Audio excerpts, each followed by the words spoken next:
Are there any questions or comments from the public? Okay, then at this point, we'll close the hearing.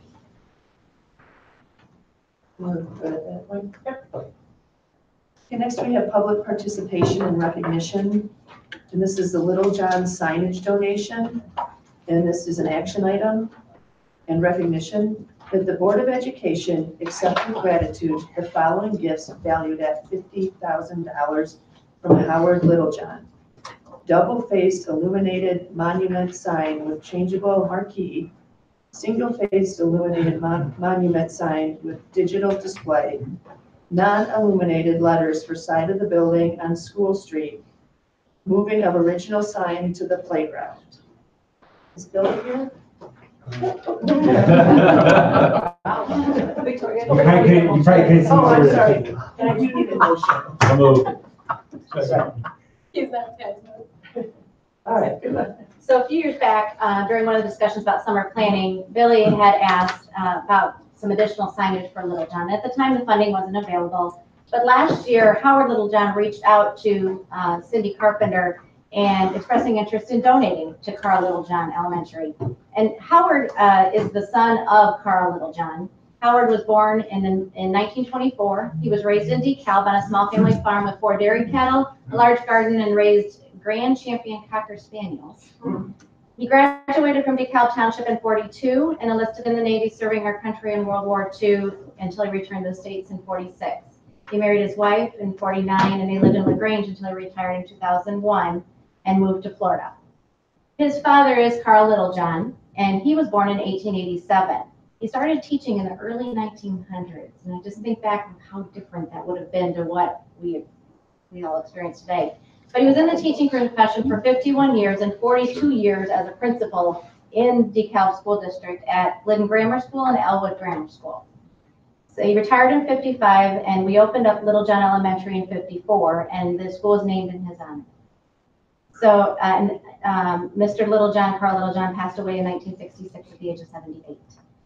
But over the past year, we've worked with Howard Littlejohn as well as Mr. H and his staff, Bonham Sign, and the City of DeKalb to design and build and approve this request. So Tammy gave me the task of, we wanted to thank, obviously, Howard Littlejohn for his generous donation. And with the help of Emily Weller, our instructional coach, we were able to create a video where we thank Howard Littlejohn and his family. I know they're getting together over Christmas, and so this is a video that we're going to send to them because I think Tammy said they have like 4 generations of Littlejohn that are going to be there. So I hope you like it.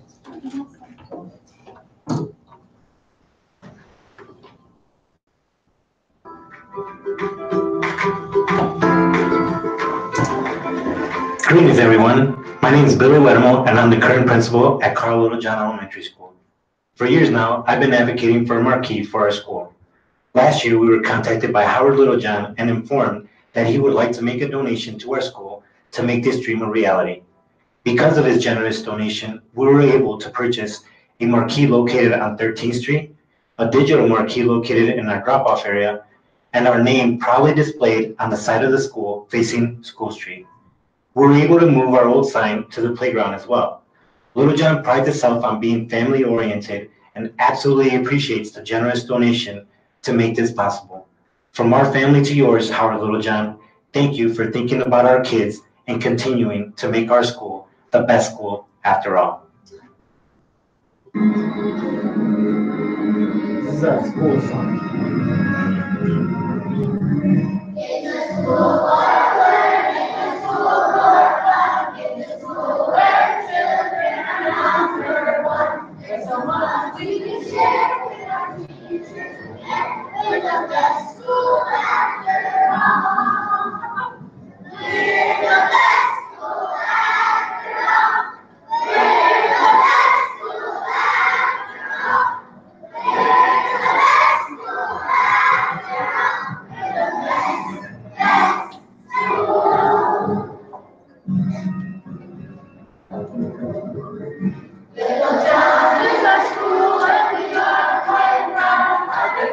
We will sing every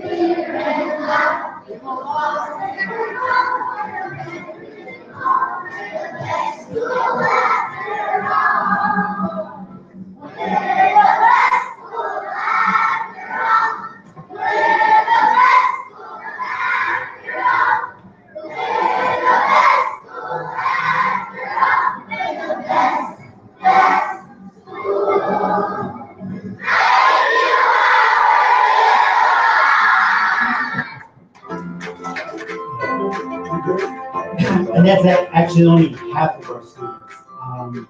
We didn't have kinder, fourth, and fifth in there, just because we don't have a big enough gym. So I was like, if he wants to donate for a bigger gym, then then we can fit all of them in there, right? Yeah. Thank you. It was very well done. Yeah. Very nicely done. Yeah, very nice. I want to say something about Howard Littlejohn's letter. It's fantastic. I mean, this guy, a hometown guy, talking about his ancestors.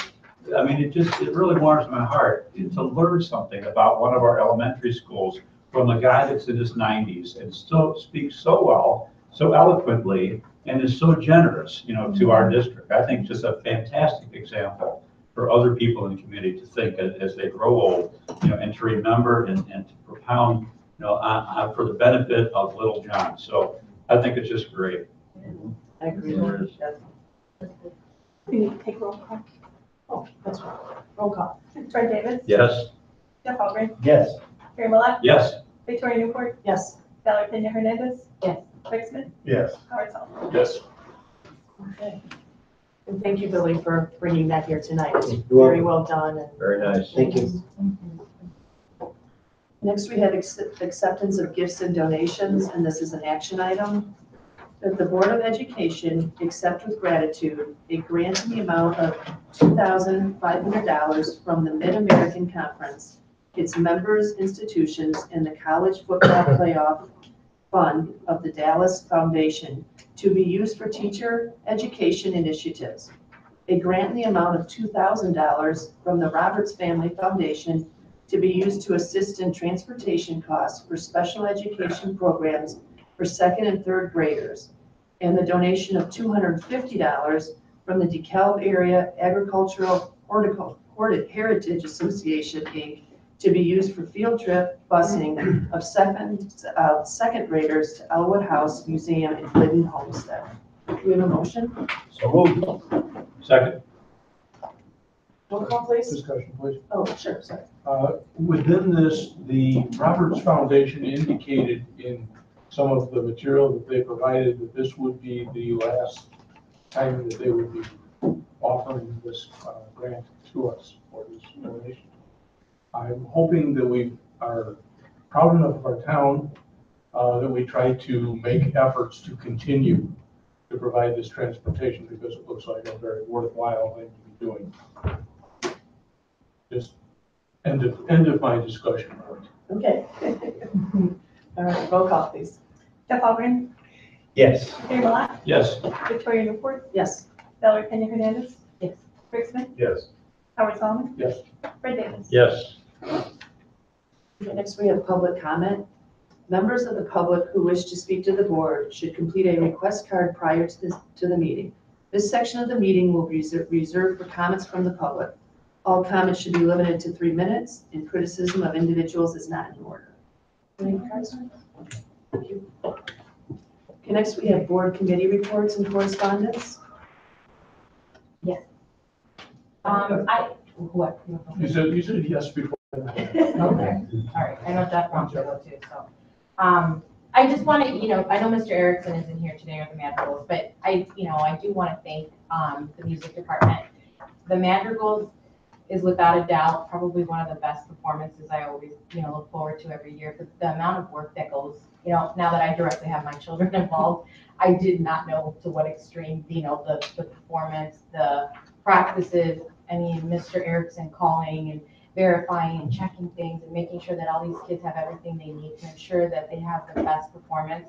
I think our music department in general deserves just a standing ovation. And for us to always support everything they do, it is without a doubt a lot of work, and they really do deserve a lot of credit for what they do. It was simply outstanding. It It is. was wonderful. I was there with, at the same time Jamie was there.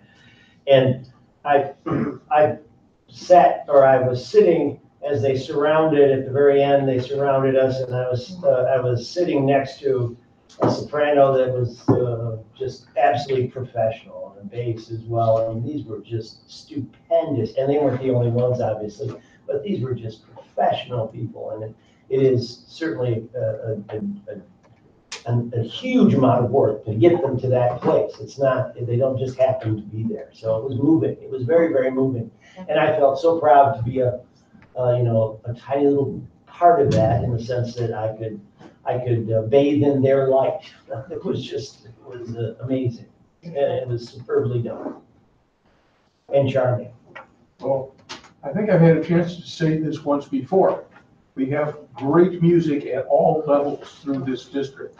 And we saw an example of it in the song presented in the video from Littlejohn School, which was great. I had the chance to attend the holiday sing at Tyler's school, and it was just about equally exciting. And it takes all levels, and we start our kids off with singing really young, and they do a darn good job of sticking with it. And hopefully, I see this even with high school graduates at the House Cafe and everything, where I play from time to time. It's a lifelong thing, and it works. We're doing something really well. Yeah, I do. I went to Lincoln and talking about another school event, and they had literacy night, I think they called it, but it was really all STEM night. It was really about, and I don't know whether to say STEM or STEAM now, because sometimes they put the A in there for the arts, right? Yeah, so anyway, it was fantastic. So I managed to somehow get to every classroom. They had a number of different stations, if you want to call it that, where they presented different, hands-on activities, that I was telling several people, administrators and teachers and so on at the school, how fun it was for me, as an engineer, to look at these kids who are learning the book knowledge, be able to get their hands on and their brains into some sort of thing. For instance, they had little tubs, little plastic tubs set up as glove boxes, and the kids were working through the portholes with gloves and picking up with like tweezers or something, little things like they were moon rocks, and putting them into a container. And I thought, wow, fantastic, that they had just many different stations like that one. That's just one example. And I just was so enthralled with the kids being able to apply the book knowledge that they were learning every day in the classroom setting, and come into this STEM or STEAM event, and actually apply what they're learning from their books and from their teachers and so on each day to an actual activity that will someday be what some of them end up doing. So it was really cool to see that. One other thing, completely on a different tack here. Safety Task Force met. I was able to get to this one. There are a number of issues that I think the board will want to address, in particular about budget. I'll mention one specific one. Ben's here tonight. What is it, 53,000 for software, Ben? Mm-hmm. For one part of safety-related type of software. Technology is really going to change our game. It already has, and the cost and just the work involved in all that.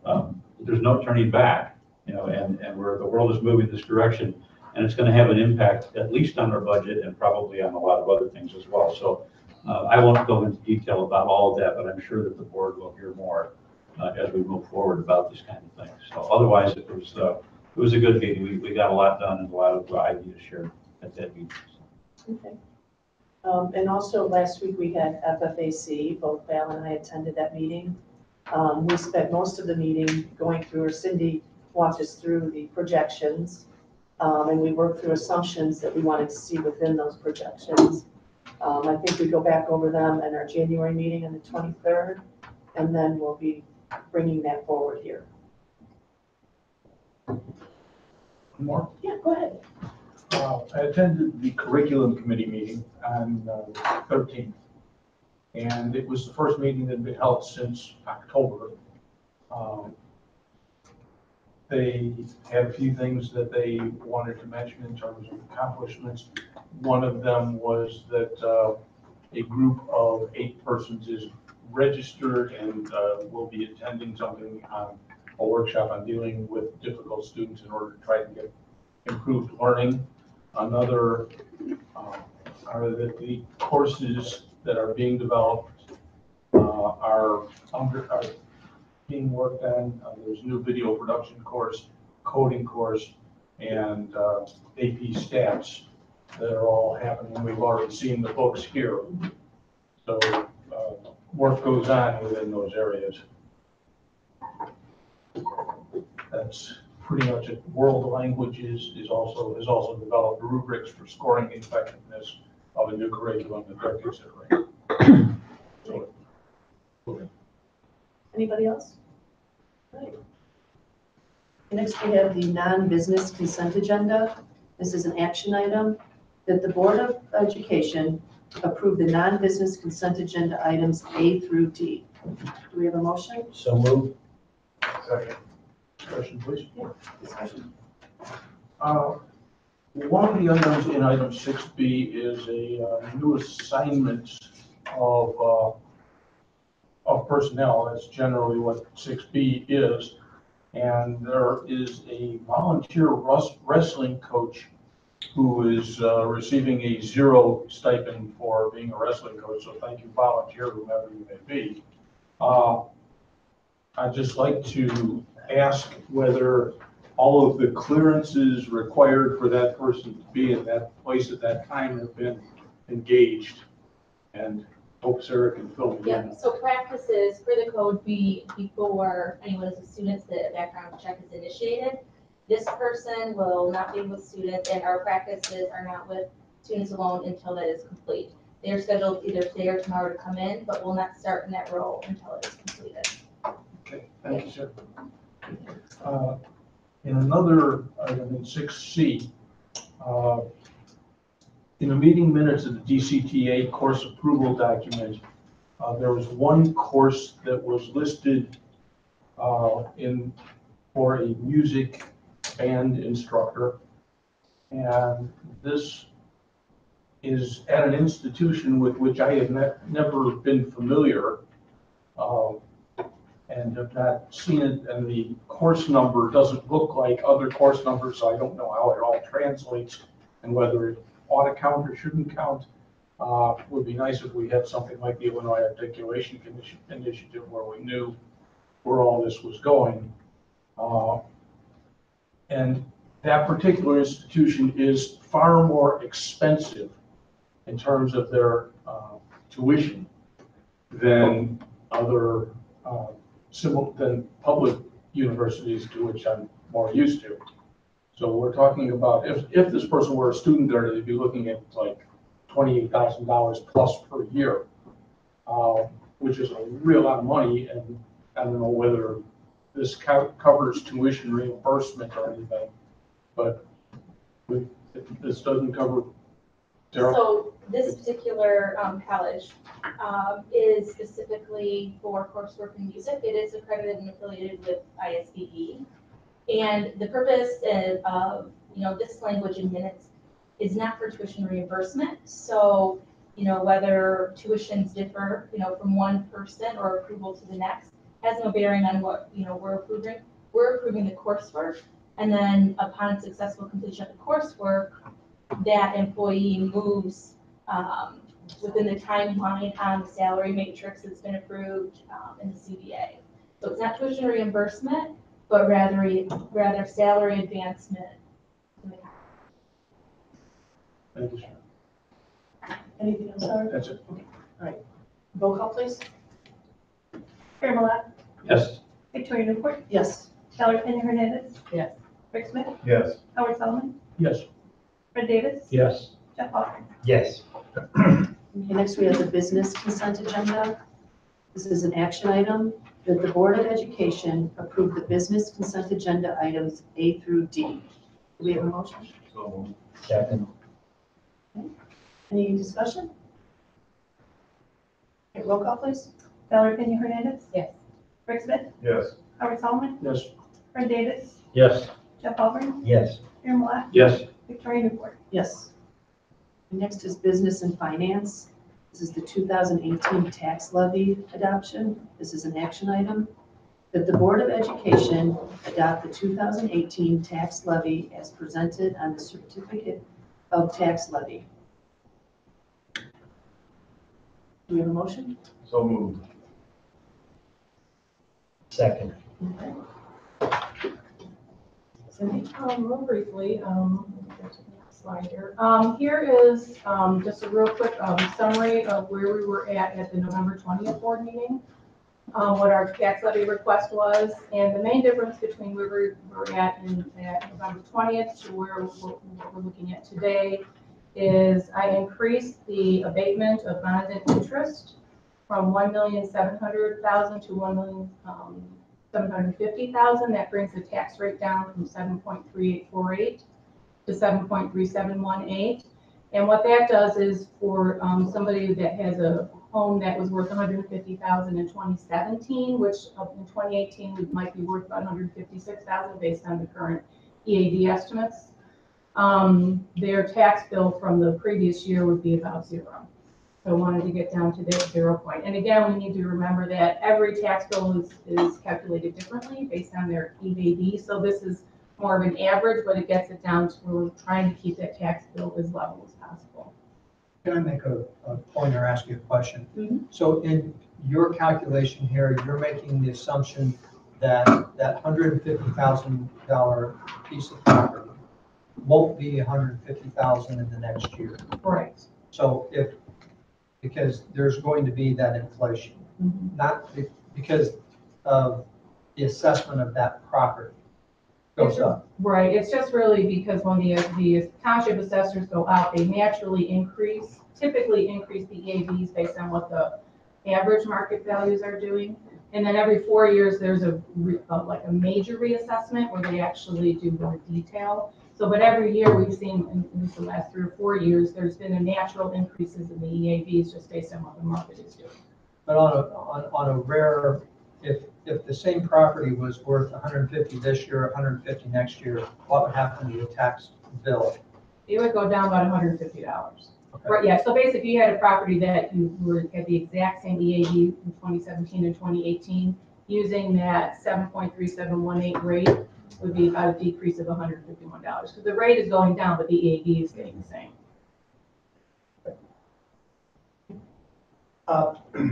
So, thank you very much for doing this, because this is a challenging job for you to have done this. As I recall from our discussions previous, that we were trying to hit the zero mark. It's a moving target. It's a hard mark to hit, but the intent is to hit a zero here based on some input from the board the last time that we discussed this, and I commend you for that.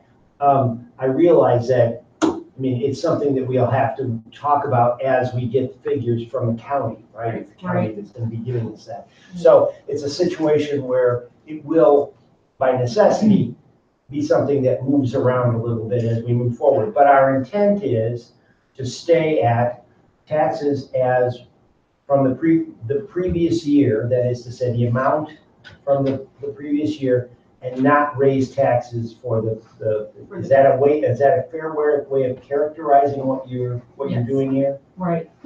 I mean, we're trying to do the best we can to make it as level as possible for everybody, although it's impossible to make it zero for everybody, I guess, just because of the EAVs, because everybody's in different townships and. As I say, it's a moving target, Exactly. and who knows there's so many variables at it that it's really challenging to do that. Right. But you moved it in commendably in that direction, and I think that what we're trying to do here is, if I can characterize this, is we're trying to send a message to the taxpayers that we are concerned about this issue, and that we are doing our very, very best to keep this at the same rate as we had the year previous. In terms of the dollar amount, the rate is going as far up. as the dollar. Right, exactly. Correct. Right. At some cost and some sacrifice by our part. So by doing the bond and interest abatement, and the next agenda item is where we actually have to abate the bond and interest, and that's what we file with the DeKalb County clerk, so they will not levy as much for our bond and interest payments. The district will be using district funds to do that, at $1,750,000. For you to be commended. Thank you, all of you, everybody that was involved in this. I realize it was a group project, and Jamie, thank you very much for hearing what we had to say, and Cindy, both of you, and moving in that direction. I think it's commendable. And we'll be talking more about this at FFAC as well, because this is just year one in this process. We want to make sure we can do this in the future as well, and we have to plan in order to do that. Thank you so much. Okay. Any other discussion? Roll call, please. Rick Smith, Yes. Howard Salman, Yes. Brent Davis. Yes. Jeff Albrecht, Yes. Mary Malak, Yes. Victoria Newport, Yes. Valerie Penny Hernandez. No. Okay, next we have the resolution abating the working cash fund of Community Unit School District number 428, DeKalb County, Illinois, and abating a portion of the tax heretofore levied for the year 2018 to pay debt service on general obligation capital appreciation school building bonds, series 2010 of said district. And this is an action item. That the Board of Education adopt the resolution abating the working cash fund of Community Unit School District number 428, DeKalb County, Illinois, and abating a portion of the tax heretofore levied for the year 2018 to pay debt service on general obligation capital appreciation school building bonds, series 2010 of said district in the amount of $1,750,000. Do we have a motion? So moved. Second. Discussion? All right, roll call, please. Howard Salman, Yes. Brent Davis. Yes. Jeff Albrecht, Yes. Mary Malak, Yes. Victoria Newport, Yes. Valerie Penny Hernandez, Abstain. Rick Smith. Yes. And just real quick, I just want to mention that we will be applying for the property tax relief grant. There's a lot of districts that are applying for these funds. Whether we get them is probably, probably not. I mean, I'll just be very honest there, because there's a lot of districts ahead of us that will qualify, but we will still attempt to do so. So we will go ahead and send it to the state and we'll see what happens. You explained this in a previous meeting. This is the same thing? Yes, it's the same thing. Yeah. Thank you. Thank you. Next, we have new business and administration. This is an action item. That the Board of Education approve terminating the intergovernmental agreement between the Illini Cloud and DeKalb School District in accordance with Section 9 of the current agreement. We have a motion? So moved. And Yeah. speak to this. Yeah. So after 7 or so years, the Illini Cloud, which is a consortium of 3 school districts, us, Murfreesboro, and Bloomington School District, there was no way to keep the balance sheet in black. So there was going to be costs associated with all 3 organizations if it was going to continue. So it was decided by the board of the Illini Cloud that the best move to move forward for everyone was to not charge for this year in terms of services for current school districts. So that way they would have the ability to move to a different infrastructure as a service or software as a service, whatever service they were getting from the Illini Cloud in order to offset those costs. So ultimately, the best move moving forward was to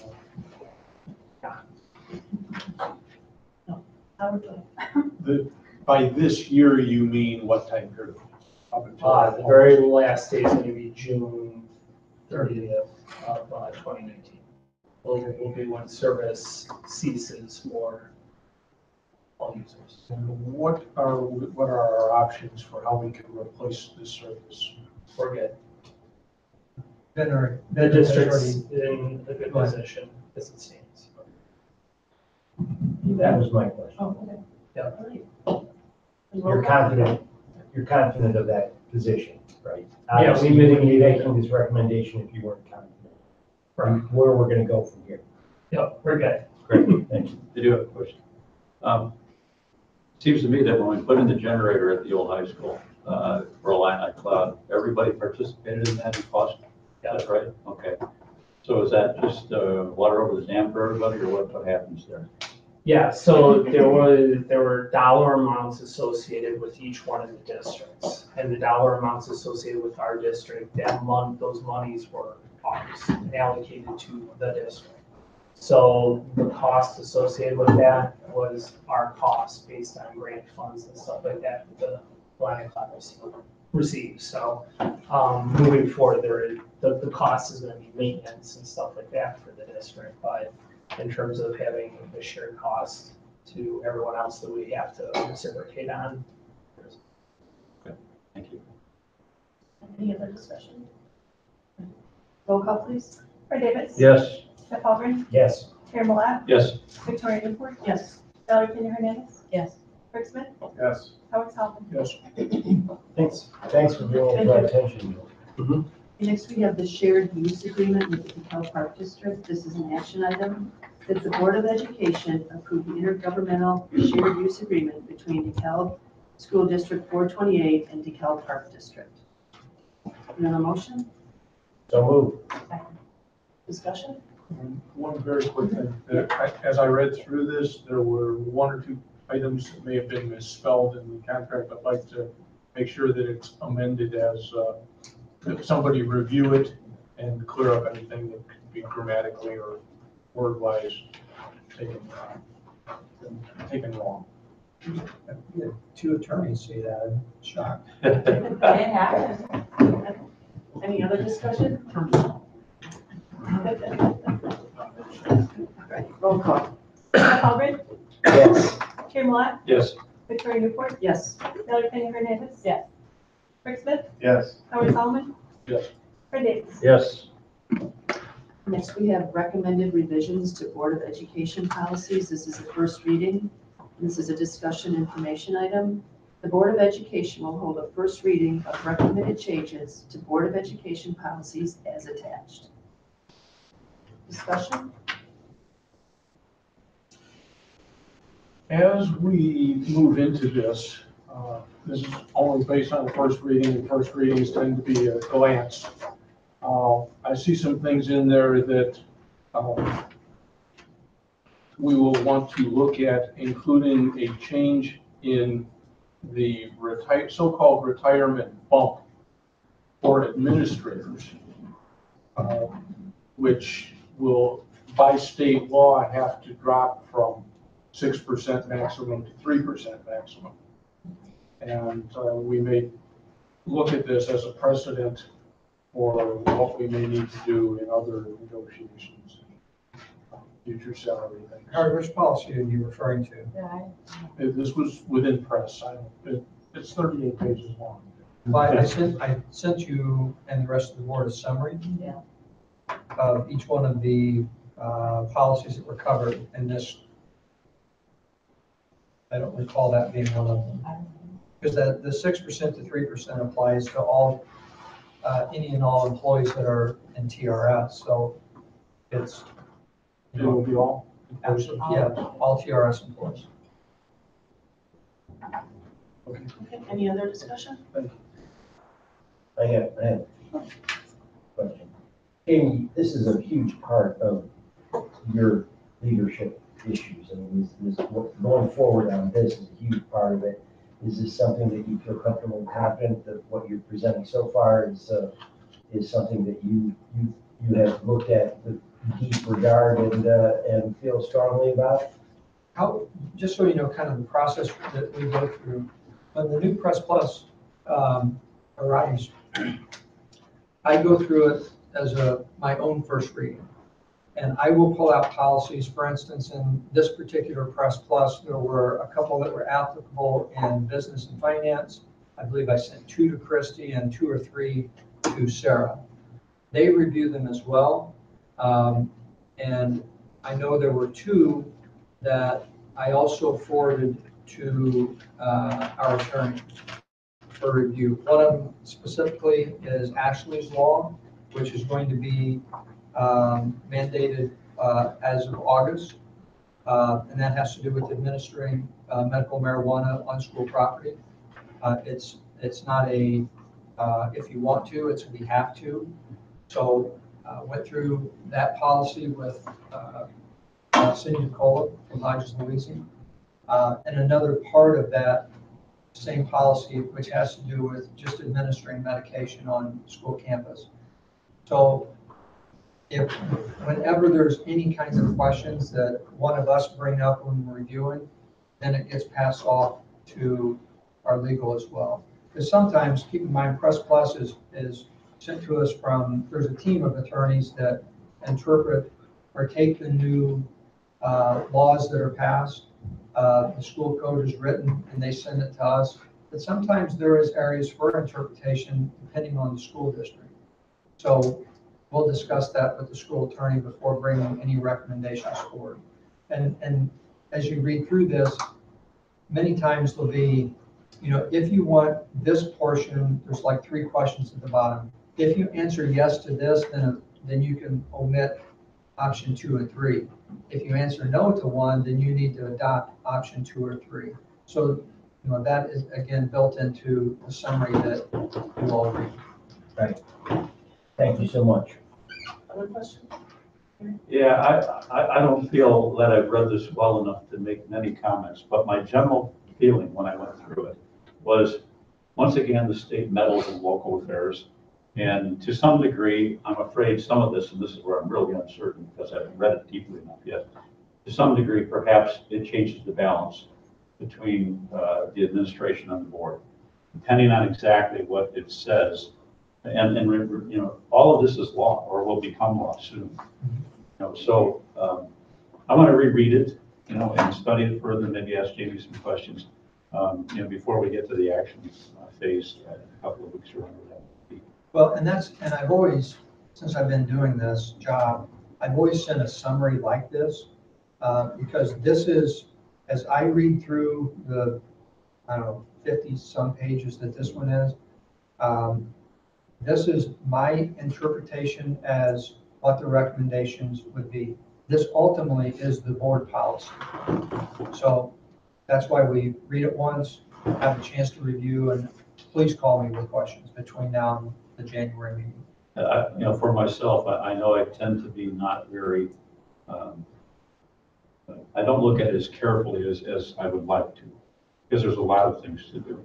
And I appreciate Jamie giving us a heads up, a review of this. But I always worry, I guess that's just one of my basic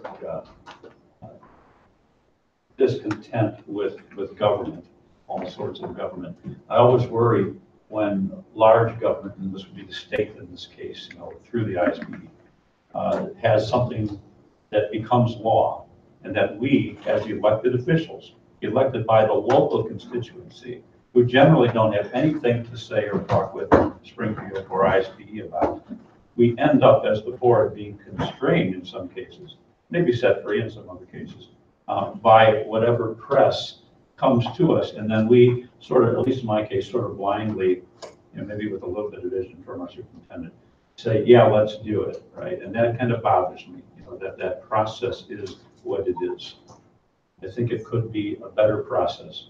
I'm not quite sure how to make it that, but my gut tells me it could be better, and we could do a better job of representing our constituency, making local government, namely the school board in this case, more effective at producing a school district that really accomplishes what it sets out to do and what the local people want it to do. And as you point out, in some cases, these are written by the press folks after laws and statutory changes have taken place, and they look at what our policies are and apply those laws to our board policies. Yeah, and that's, I'll say one more thing and I'll be quiet.